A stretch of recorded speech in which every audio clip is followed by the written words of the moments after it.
এবার আমি এটা প্লেটে তুলে নিচ্ছি। স্ন্যাক্স লাভারদের জন্য আবারও একটি ইভিনিং স্ন্যাক্স নিয়ে চলে এলাম।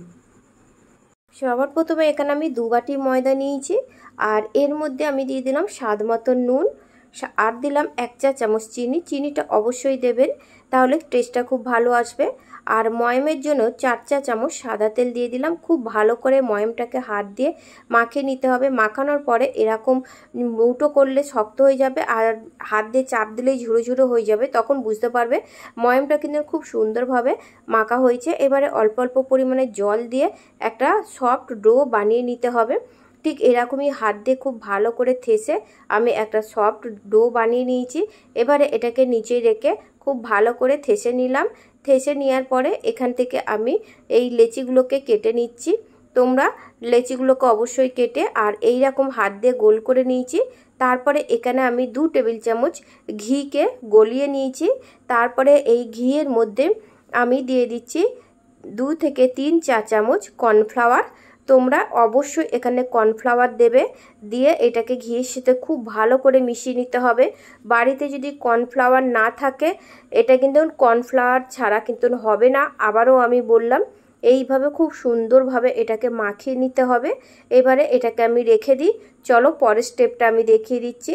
যে রুটিগুলো আমি লেচি করে রেখেছিলাম, সেই লেচিগুলোর মধ্যে আমি অল্প পরিমাণে ময়দা দিলাম। ময়দা দিয়ে এটাকে হাত দিয়ে প্রথমে খুব ভালো করে চেপে আর এটাকে ঘুরিয়ে ঘুরিয়ে একদম পাতলা করে বেলে নিতে হবে। দেখো ঠিক এই রকমই পাতলা হবে। এইরকম পাতলা করে চলো, এটা বেলা হয়ে গেছে, এই সিটটা আমি সরিয়ে রাখি। আবারও একটা লেচি আমি বেলে নিচ্ছি। ঠিক একইভাবে আমি যেরকম আগেরটা বেললাম সেই রকমভাবেই আমি বেলে নিলাম।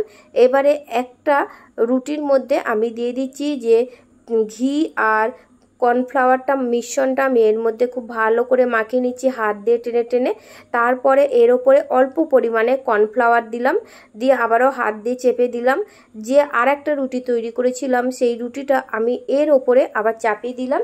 ঠিক একইভাবে আমি আগেরটা যেরকম করেছি এটাকেও কিন্তু আমি ঠিক একইভাবে এরকম দিয়ে আর হাত দিয়ে এটাকে টেনে টেনে খুব ভালো করে একদম কভার করে মাখিয়ে নিতে হবে, একটুকু যেন কোথাও ফাঁকা না থাকে। তার উপরে আবারও কর্নফ্লাওয়ার দিলাম। দেওয়ার পরে এবারে দেখো কিভাবে আমি মুড়ছি, তোমরা দেখে নাও। প্রথমে কিন্তু এইভাবে তোমরা মুড়ে দিচ্ছ, দিয়ে একটু চেপে দেবে হালকা হাতে। আবারও যেটা রয়েছে, যেটাকে আঠাই বলা যাক, একটা আমি এটা বলছি এটা আঠা। আবারও আঠাটাকে আমি এর মধ্যে খুব ভালো করে মাখিয়ে নিয়ে এদিকটা কিন্তু তার উপরে আমি চাপিয়ে দিলাম।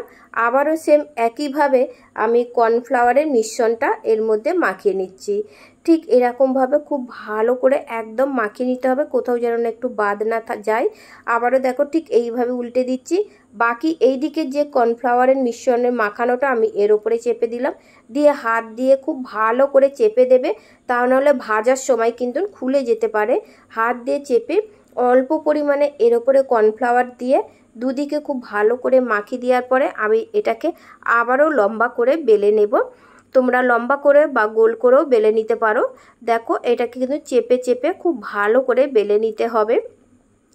আর এটা কিন্তু খুব বেশি মোটা করবে না আর খুব বেশি পাতলা করবে না। দেখো আমি তোমাদের দেখাচ্ছি, ঠিক এই রকমই মোটা হবে, আর খুব মোটাও না খুব পাতলাও না, মাঝারি। এখানে একটা কাঁটা নিয়ে নিয়েছি, ঠিক এইভাবে আমি লম্বা করে এটাকে সমান করে এটাকে 4টে ভাগে আমি প্রথমে ভাগ করে নিচ্ছি। দেখো তোমরা দেখতে পাচ্ছ 4 ভাগে ভাগ করে নেওয়ার পরে আবারও আমি দেখো অপর দিকতে আবারও আমি কেটে দিচ্ছি। ঠিক এটাকে আমি চৌকো মতন করে নিচ্ছি। তো আমি যে এরকমভাবে শেপ দিচ্ছি তোমাদের করতে হবে তা না, তোমরা তোমাদের পছন্দ মতন যে কোনো শেপ নিয়ে এটাকে তৈরি করতে পারো। আর দেখো কতগুলো লেয়ার এসছে। তোমরা এটা যখন তৈরি করবে তোমরা বুঝতে পারবে যে এইটা কতটা লেয়ার আসছে, আর দেখবে কতটা সুন্দর খেতে হয়। এটা একবার হলেও তোমরা বাড়িতে তৈরি করো। এবারে আমি সবকটা প্লেটের মধ্যে তুলে নিচ্ছি। এইভাবেই আমি প্লেটের মধ্যে তুলে নিলাম। দেখো তারপরে চলো আগে থেকে তেলটাকে গরম করে নিয়েছি। গরম করে নেওয়ার পরে হালকা কুসুম গরম করবে, তারপরে গ্যাসের ফ্লেমটাকে লো ফ্লেমে দিয়ে ছাড়তে থাকবে। আর সাইড থেকে দেখবে এগুলোকে নিচে থেকে ওপরে কিন্তু ফুলে উঠছে। তোমরা বুঝতে পারছো এটা কতটা সুন্দর হয়েছে। দেখেই যেন একটা লোভনীয় স্ন্যাক মনে হচ্ছে। আর তোমরা কিন্তু এটা সন্ধেবেলা চায়ের সাথে এটা খেতে পারো। হঠাৎ বাড়িতে কোনো লোক এলে তোমরা এইটাকে তৈরি করে দিতে পারো। এটা খুব কম সময়ে এটা তৈরি হয়। দেখো সব কটাকে ফুলে ডবল হয়ে গেছে। এবারে এটাকে আমি উল্টে পাল্টে নিয়েছি। তোমরা একটু উল্টে পাল্টে নেবে। গ্যাসের ফ্লেমটাকে একদম লো ফ্লেমে রেখে এটাকে ভাজবে। তারপর ছাঁকুনি দিয়ে তেল ছেঁকে এটাকে আমি তুলে নিচ্ছি। তৈরি হয়ে গেছে আমার আজকের রেসিপিটা কেমন লাগলো অবশ্যই বন্ধুরা তোমরা কমেন্ট করে জানাবে। আজকের রেসিপিটা কেমন লাগলো, ভালো লাগলে লাইক দেবে আর চ্যানেলটি সাবস্ক্রাইব করবে।